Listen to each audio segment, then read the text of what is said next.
మీకు హిందీ నేర్పిద్దామని వచ్చేసానండి. నమస్కార్ ఆప్కో. మీ అందరికీ నమస్కారం అండి. నా పేరు ఉమామహేశ్వరి. హిందీ నేర్చుకుందామా? ఇప్పటి వరకు మీరు చాలా హిందీ వర్డ్స్, సెంటెన్సెస్ నేర్చుకున్నారు కదా. ఇప్పుడు కూడా మరిన్ని సెంటెన్సెస్ నేర్చుకుందాం. రండి లెసన్లోకి. వెళ్ళనివ్వు. వెళ్ళనివ్వు అంటే జానేదో. జానేదో అంటే వెళ్ళనివ్వు అని. నడవనివ్వు. నడవనివ్వు అంటే చల్నేదో. చల్నేదో అంటే నడవనివ్వు. చూడనివ్వు అంటే దేఖ్నేదో. చెప్పనివ్వు అంటే కహనేదో. మాట్లాడనివ్వు అని హిందీలో అన్నాం అనుకోండి బోల్నేదో. ఇవ్వనివ్వు అన్నాం అనుకోండి దేనేదో. తీసుకోనివ్వు అని అన్నాం అనుకోండి లేనేదో. పరిగెత్తనివ్వు అన్నాం అనుకోండి దౌడ్నేదో.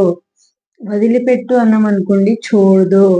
గెంతనివ్వు అన్నాం అనుకోండి కూద్నేదో. జానేదో, చల్నేదో, దేఖ్నేదో, కహనేదో, బోల్నేదో, దేనేదో, లేనేదో, చూడనేదో, చూడదో, కూద్నేదో.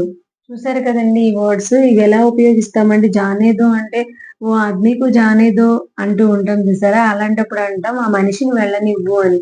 చల్నేదో చోటీ లడ్కీ హై నా చల్నేదో ఆప్ క్యూ మేసా లే జాతే హై. చిన్న పాప కదా నడవనివ్వు అని అంటూ ఉంటాం. దేఖ్నేదో అన్నాం అనుకో ఓ ఆద్మీ దేఖ్నేసే దేఖ్నేదో. ఆ మనిషి చూస్తే చూడనివ్వులే అంటా ఉంటాం చూసారా అప్పుడు. కహనేదో. కహనేదో అంటే ఓ ఓ లड़की कुछ कहने के लिए बोलते हैं ना छोड़ दो. ఆ అమ్మాయి ఏదో చెప్పాలనుకుంటుంది కదా వదిలేసే. బోల్నేదో అన్నాం అనుకోండి ఓ బూడి కుచ్ బోల్తే హై సునోదో అంటూ ఉంటాం చూసారా, తను ఏదో చెప్పాలనుకుంటుంది వినండి అని. దేనేదో అంటే ఉన్కే పాస్ హో తో దేనేదో కుచ్ భీ నహీ హోతా. నీ దగ్గర ఉంటే ఇవ్వండి ఏమీ అవ్వదు అని అంటూ లేనేదో మేరే పాస్ హై నా ఆప్ లేనేదో. నా దగ్గర ఉంది కదా తీసుకోండి. దౌడ్నేదో. దౌడ్నేదో అంటే आप दौड़ने की कला में ప్రాక్టీస్ होते तो बहुत దౌడ్నేదో.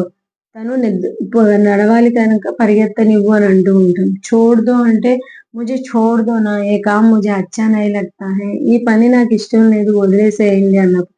కూద్నేదో ఓ वो बालक को कूदने दो. कूदने से उसका बहुत अच्छा होता है. ఆ పిల్లవాడిని పరిగెత్తనివ్వండి, గెంతనివ్వండి అంటూ ఉంటాం చూసారా, అలాంటప్పుడు యూజ్ చేస్తూ ఉంటాం. చూసారు కదండి. ఈ సెంటెన్స్ మీకు నచ్చినట్లయితే లైక్ చేయండి, షేర్ చేయండి, సబ్స్క్రైబ్ చేయండి. మీరు నేర్చుకోండి, ఇంకా పక్క వాళ్ళకి నేర్పించండి. షేర్ చేస్తారు కదూ. షేర్ చేయడమే కాకుండా హిందీ వాళ్ళతో హిందీ మాట్లాడుతూ ఉండండి. ఇది షేర్ చేసినందుకు మీకు అందరికీ థ్యాంక్ యూ అండి.